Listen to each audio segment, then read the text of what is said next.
इस कहानी को आखिरी तक जरूर सुने और हमारे चैनल को सब्सक्राइब करें। जब श्रीराम अयोध्या में राज्य करने लगे तब एक दिन समस्त ऋषिमुनि श्री रघुनाथ जी का अभिनंदन करने के लिए अयोध्यापुरी में आए। श्री रामचंद्र जी ने उन सबका यथोचित सत्कार किया। वार्तालाप करते हुए अगस्त्य मुनि कहने लगे, युद्ध में आपने जो रावण का संहार किया वह कोई बड़ी बात नहीं है, परंतु द्वंद्व युद्ध में लक्ष्मण के द्वारा इंद्रजित का वध सबसे अधिक आश्चर्य की बात है।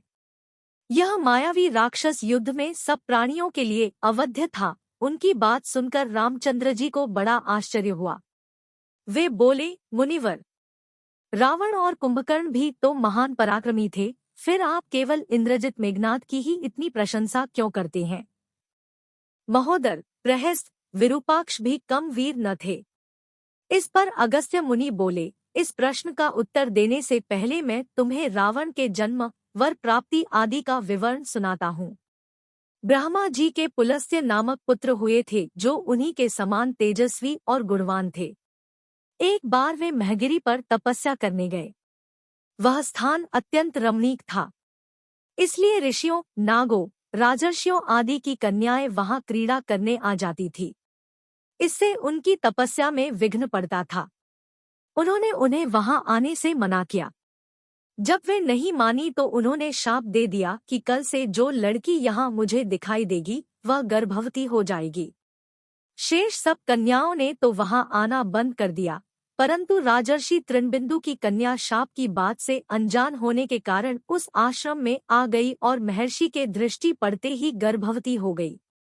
जब तृणबिंदु को यह बात मालूम हुई तो उन्होंने अपने कन्या को पत्नी के रूप में महर्षि को अर्पित कर दिया।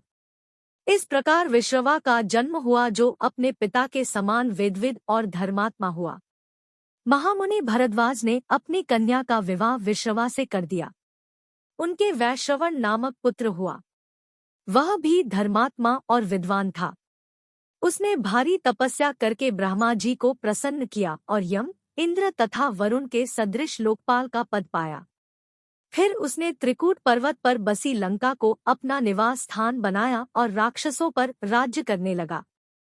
श्रीराम ने आश्चर्य से पूछा, तो क्या कुबेर और रावण से भी पहले लंका में मांसभक्षी राक्षस रहते थे? फिर उनका पूर्वज कौन था? यह सुनने के लिए मुझे कौतूहल हो रहा है। तब अगस्त्य जी बोले, पूर्वकाल में ब्रह्मा जी ने अनेक जल जंतु बनाए और उनसे समुद्र के जल की रक्षा करने के लिए कहा। तब उन जंतुओं में से कुछ बोले कि हम इसका रक्षा करेंगे और कुछ ने कहा कि हम इसका यक्षण पूजा करेंगे। इस पर ब्रह्मा जी ने कहा कि जो रक्षण करेगा वह राक्षस कहलाएगा और जो यक्षण करेगा वह यक्ष कहलाएगा। इस प्रकार वे दो जातियों में बंट गए। राक्षसों में हेती और प्रति दो भाई थे। प्रहेती तपस्या करने चला गया, परंतु हेती ने भया से विवाह किया जिससे उसके विद्युत्केश नामक पुत्र उत्पन्न हुआ।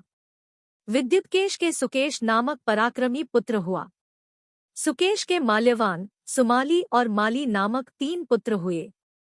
तीनों ने ब्रह्मा जी की तपस्या करके यह वरदान प्राप्त कर लिए कि हम लोगों का प्रेम अटूट हो और हमें कोई पराजित न कर सके। वर पाकर वे निर्भय हो गए और सुरों असुरों को सताने लगे। उन्होंने विश्वकर्मा से एक अत्यंत सुंदर नगर बनाने के लिए कहा। इस पर विश्वकर्मा ने उन्हें लंकापुरी का पता बताकर भेज दिया। वहां वे बड़े आनंद के साथ रहने लगे। माल्यवान के वज्रमुष्टि, विरूपाक्ष, दुर्मुख, सुप्तघ्न, यज्ञकोप, मत्त और उन्मत्त नामक 7 पुत्र हुए। सुमाली के प्रहस्त्र, अकंपन, विकट, कालिकामुख, धूम्राक्ष, दंड, सुपार्श्व, संनादि, प्रधस एवं भारकर्ण नाम के 10 पुत्र हुए। माली के अनल, अनिल, हर और संपाति नामक 4 पुत्र हुए। ये सब बलवान और दुष्ट प्रकृति होने के कारण ऋषिमुनियों को कष्ट दिया करते थे। उनके कष्टों से दुखी होकर ऋषिमुनिगण जब भगवान विष्णु की शरण में गए तो उन्होंने आश्वासन दिया कि हे ऋषियों, मैं इन दुष्टों का अवश्य ही नाश करूंगा।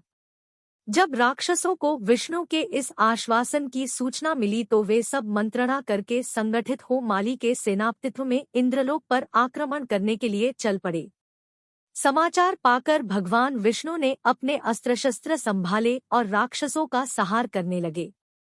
सेनापति माली सहित बहुत से राक्षस मारे गए और शेष लंका की ओर भाग गए। जब भागते हुए राक्षसों का भी नारायण संहार करने लगे तो माल्यवान क्रुद्ध होकर युद्धभूमि में लौट पड़ा। भगवान विष्णु के हाथों अंत में वह भी काल का ग्रास बना। शेष बचे हुए राक्षस सुमाली के नेतृत्व में लंका को त्याग कर पाताल में जा बसे और लंका पर कुबेर का राज्य स्थापित हुआ। अब मैं तुम्हें रावण के जन्म की कथा सुनाता हूँ। राक्षसों के विनाश से दुखी होकर सुमाली ने अपनी पुत्री कैकसी से कहा कि पुत्री, राक्षस वंश के कल्याण के लिए मैं चाहता हूँ कि तुम परम पराक्रमी महर्षि विश्रवा के पास जाकर उनसे पुत्र प्राप्त करो। वही पुत्र हम राक्षसों की देवताओं से रक्षा कर सकता है।